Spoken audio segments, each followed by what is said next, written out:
दोस्तों नमस्कार, B positive के इस अंक में आपका स्वागत है।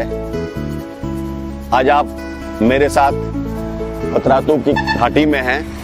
आपको बहुत ही खूबसूरत हरी वादियाँ नजर आ रही होंगी। पीछे आप देख रहे होंगे कि हार्ट के शेप का एक सड़क है।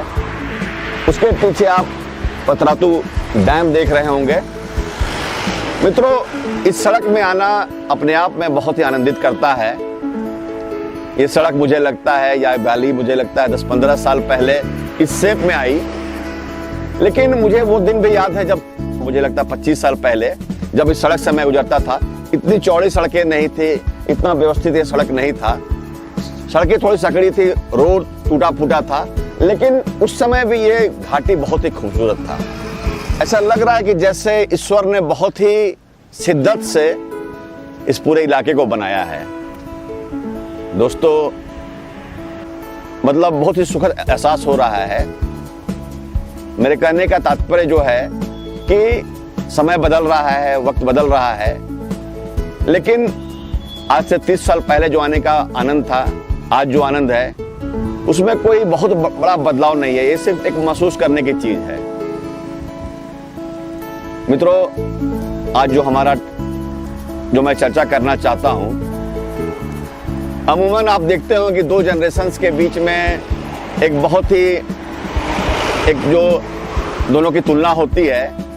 बहुत बार कहा जाता है कि भाई इस जनरेशन के लोगों को नौकरी मिलने में बहुत डिफिकल्टी हो रही है, बच्चे बहुत पढ़ाई कर रहे हैं, उसके बाद भी नौकरी मिलने में डिफिकल्टी हो रही है।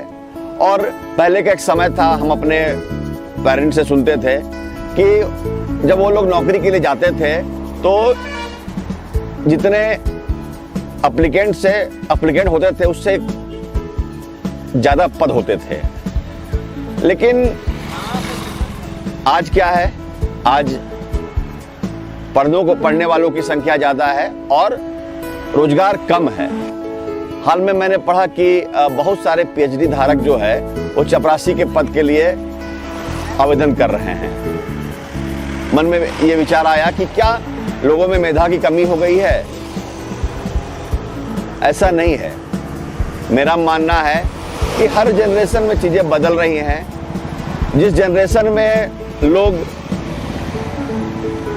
के लिए नौकरी पाना आसान था, उस समय पढ़ना बहुत ही डिफिकल्ट था। वो मूलभूत सुविधाओं के लिए जूझते थे। और आज पढ़ना आसान है, लोगों के पास मूलभूत सुविधाएं हासिल हैं, लेकिन आज कंपटीशन ज्यादा है।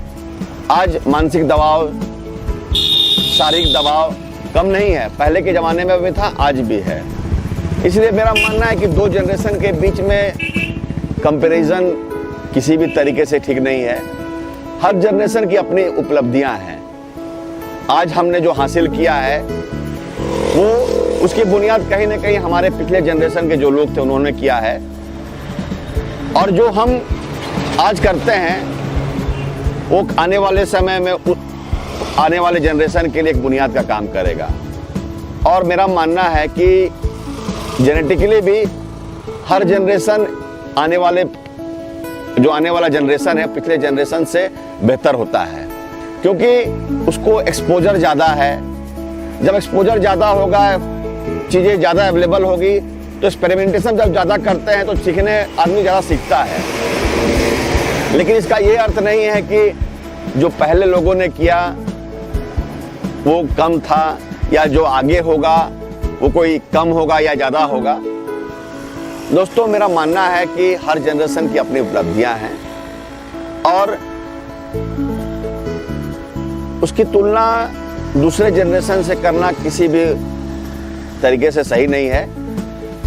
समय अलग होता है, काल अलग होता है, परिस्थितियां अलग होती है और चीजें उसके हिसाब से ही निर्णय होता है।